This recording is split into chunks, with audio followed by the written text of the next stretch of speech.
ये आखिरी पूजा है आपकी, इस घर में भी और इस दुनिया में भी। पूजा खत्म होते ही हम तांत्रिक के सिद्धि स्थल पर जाकर ब्रह्मांड ज्ञान पोथी हासिल कर लेंगे और उसके बाद आपका खेल खत्म हो जाएगा। हम आपको मार देंगे काका साहब।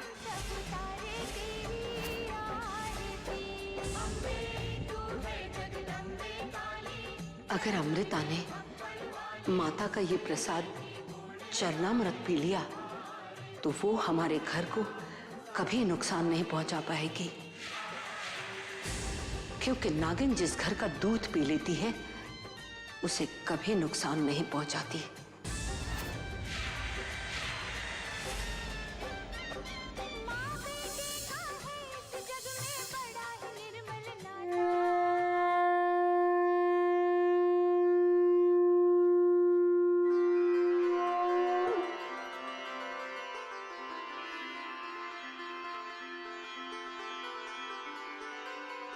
अमृता भी जानती है अगर हमने अमृता को सीधा चरणामृत दिया तो वो कभी नहीं पिएगी। हमें किसी चीज में मिलाकर ही देना होगा।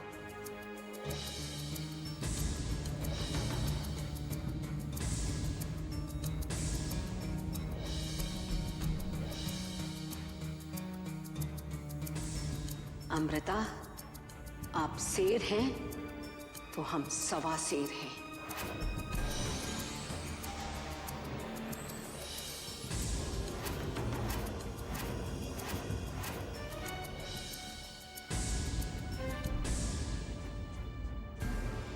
ये लीजिए बहू प्रसाद। प्रसाद हमारे घर की परंपरा है कि पूजा के बाद घर का सबसे बड़ा नई बहू को प्रसाद खिलाता है। ये प्रसाद हमने अपने हाथों से बनाया है। नवरात्र के उत्सव में हम ही बनाते हैं प्रसाद, वरना साल भर तो बहुएं बनाती रहती है। अमृता, बस एक बार आपने ये प्रसाद खाया तो हमारी सारी परेशानियां खत्म। उसके बाद आप हमारे रुद्रा को छू भी नहीं पाएंगी और हम भी यही चाहते हैं। लीजिए अमृता, प्रसाद लीजिए। नहीं दादी साहब, नहीं दादी साहब, हम ये प्रसाद नहीं ले सकते। प्रसाद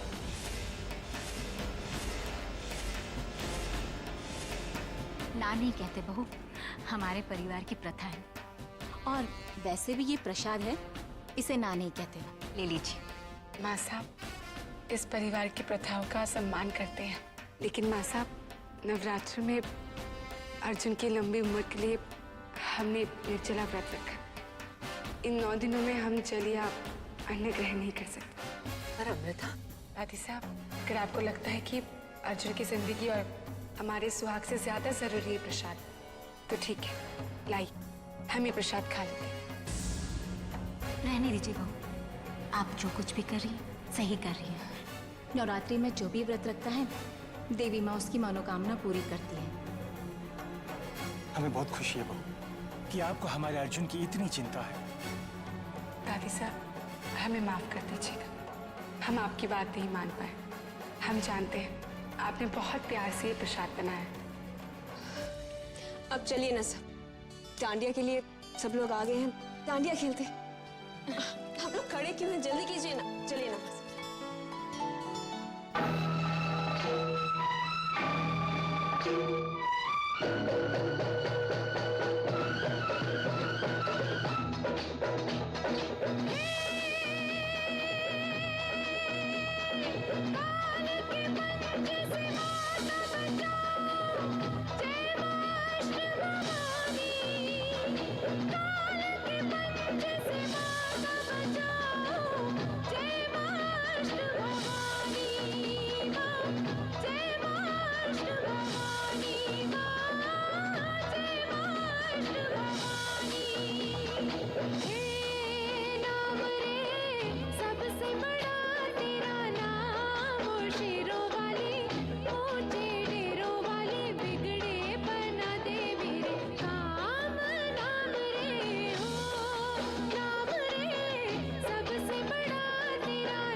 अमृता हमारी सोच से ज्यादा चालाक निकली।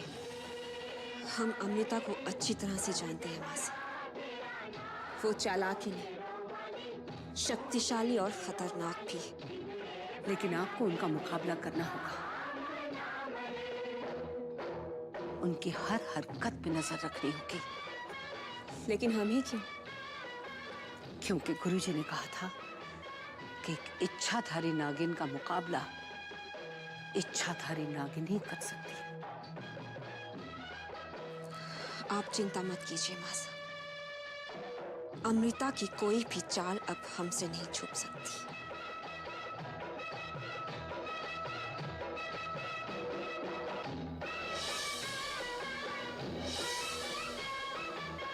बहू,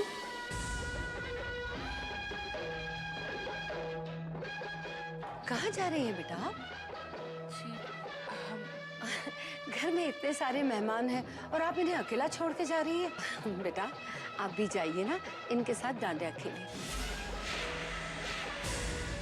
जाइए अमृता, जाइए। अब कैसे जाए हम यहाँ से? दादी सर कनक तो हम पर नजर रखे हुए हैं।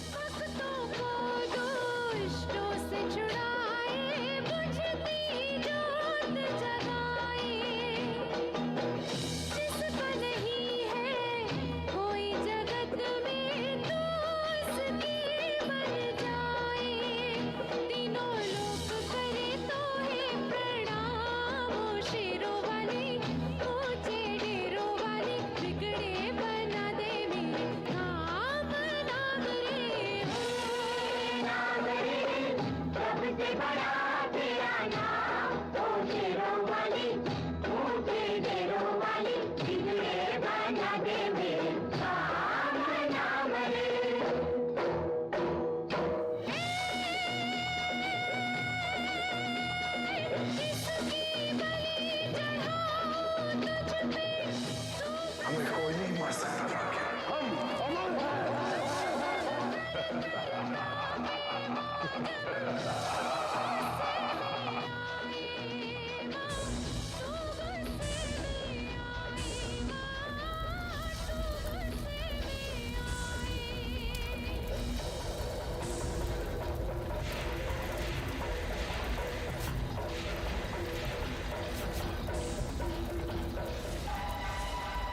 वक्त बहुत कम है, हमें यहाँ से निकलना ही होगा।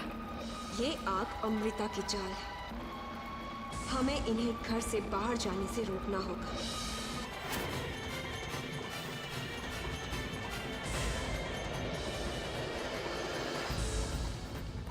हट जाओ कनक, हट जाओ कनक। आज हमें रोकना नामुमकिन है। पर हम नामुमकिन को मुमकिन कर देंगे। अपनी मौत को बुलावा मत दो कनक, मत दो कनक। हम आपको नुकसान नहीं पहुंचाना चाहते।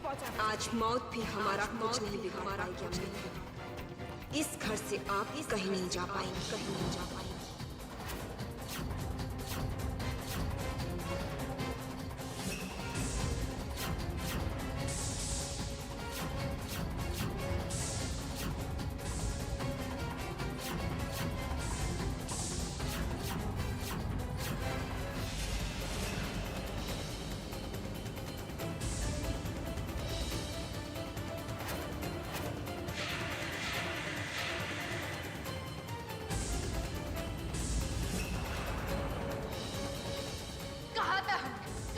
हमारे रास्ते में मत आ।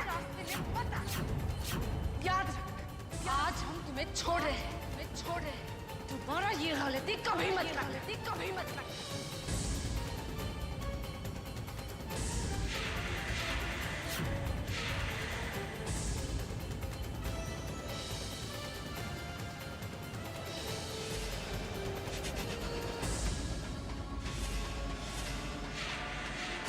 कनक, कनक, कनक बेटा, उठिए बेटा, आप गिर कैसे गई? बेटा क्या हुआ आपको? आप गिर कैसे? हे भगवान, आप घायल कैसे हुए बेटा? अमृता बहुत शक्तिशाली है मासा। उसके सर पर खून सवार है। अमृता? हाँ मासा, हमने उसे रोकने की बहुत कोशिश की, लेकिन वो हमें घायल करके भाग गई। तुम्हें उस नागिन को रोकना, तुम्हें नागिन रूप धारण कर उसका सामना करना। अब हमें समझ में आ रहा है गुरुजी ने हमें ही नागिन बनने को क्यों कहा था।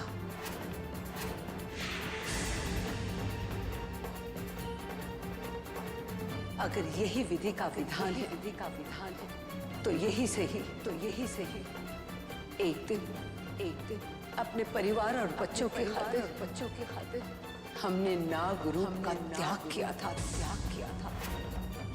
आज उसी परिवार और बच्चों के खातिर हम फिर एक नागिन का रूप धारण करेंगे। एक इच्छाधारी नागिन, इतनी शक्तिशाली इच्छाधारी नागिन जिसका मुकाबला अमृता तुम कभी नहीं कर पाओगे।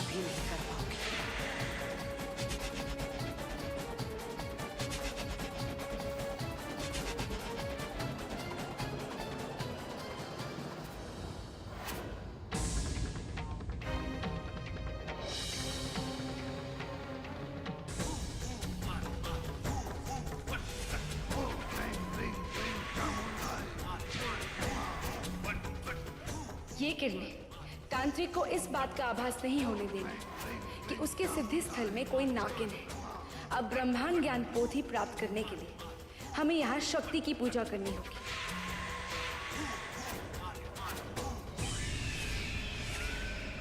इस सिद्धि के पश्चात इस ब्रह्मांड ज्ञान पुस्तक का सारा ज्ञान हमारे मस्तिष्क में आ जाएगा। उसके बाद हम इस पोथी को जला देंगे, फिर इसका लाभ कोई नहीं उठा पाएगा, कोई भी नहीं। जय महाकाल। तांत्रिक की सिद्धि पूरी होने से पहले ही हमें पोथी प्राप्त करनी होगी, वरना हम अपने सवालों के जवाब कभी नहीं खोज पाएंगे।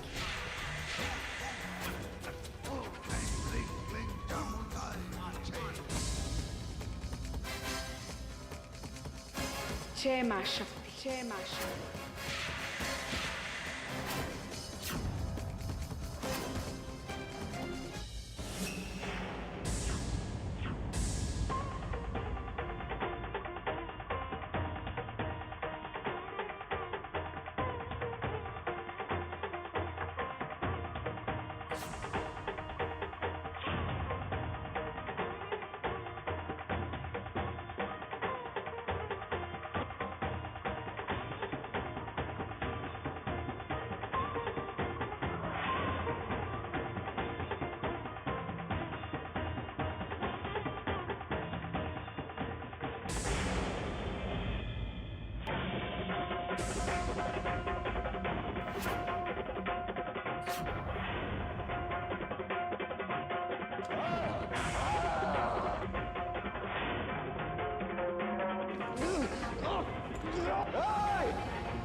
कौन है यहाँ?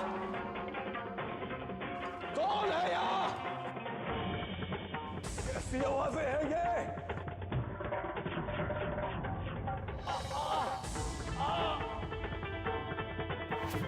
बंद करो ये, बंद करो।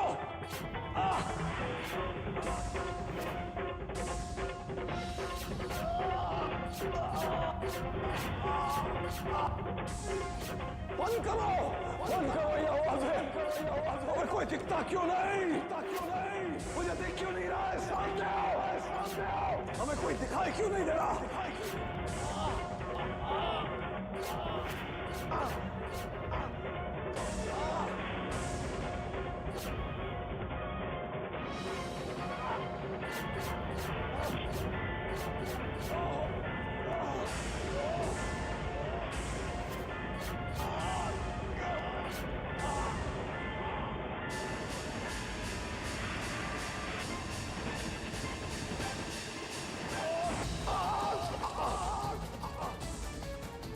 जब तक इस शक्ति का प्रभाव इस जगह पर है, तांत्रिक की हालत ऐसी ही रहेगी। हमें इसका फायदा उठाना चाहिए और जल्द से जल्द पोथी हासिल कर लेनी चाहिए।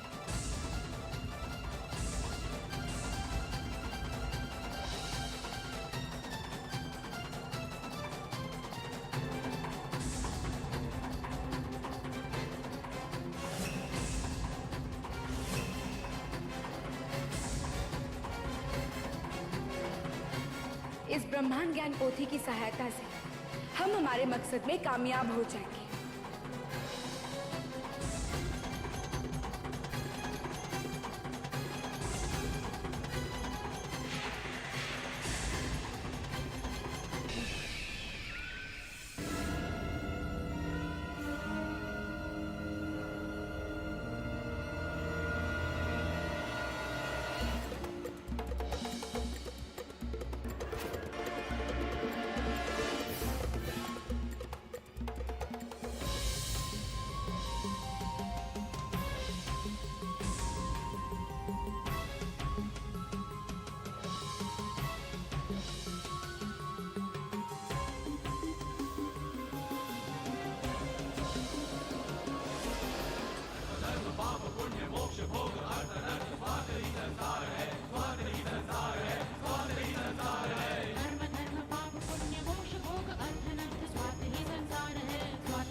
बताओ बताओ, हम अपने दुश्मन को कैसे मार सकते हैं? कैसे मार सकते हैं?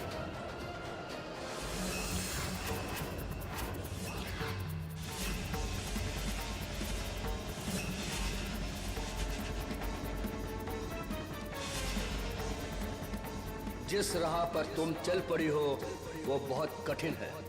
तुम्हारे शत्रु रुद्रा ने अपनी आत्मा को 3 भागों में बांटकर तीनों लोकों में छुपा दिया है। यदि रुद्रा की मृत्यु की कामना है तो तुम्हें उन 3 स्थानों को खोजना होगा और वहां से आत्मा को प्राप्त करने का उपाय भी ढूंढना होगा, जो अत्यंत कठिन कार्य है। उन 3 आत्माओं को तुम्हें एकत्रित करके एक साथ रखना होगा, तभी तुम अपने शत्रु को समाप्त कर पाओगे। और हाँ, ये कार्य आपको नवरात्रि समाप्त होने के पूर्व करना होगा, अन्यथा नवरात्रि के पश्चात रुद्रा की आसुरी शक्तियां और बढ़ जाएंगी, क्योंकि वो अपनी शक्तियां बढ़ाने के लिए कई प्रकार की पूजा और सिद्धि कर रहा है। उसके पश्चात रुद्रा को कोई नहीं मार पाएगा। कैसे करेंगे हम ये सब? हमारा दुश्मन तो बहुत शक्तिशाली है और कार्य भी इतना कठिन है। हमारे पास वक्त बहुत कम है। हमें बहुत जल्दी कोई ना कोई उपाय ढूंढना होगा। लेकिन हम कैसे ढूंढेंगे? उस जगह को कैसे ढूंढेंगे हम? रुद्र काकासा ने त्रिनाल लोक में, इंसानी लोक में और नाग लोक में अपनी आत्मा को कहाँ छुपाया है? कैसे ढूंढे हम? क्या हम अपने मकसद में कभी कामयाब नहीं होंगे? क्या हमारा बदला कभी पूरा नहीं होगा? क्या हम अपने दुश्मन को कभी मार नहीं पाएंगे?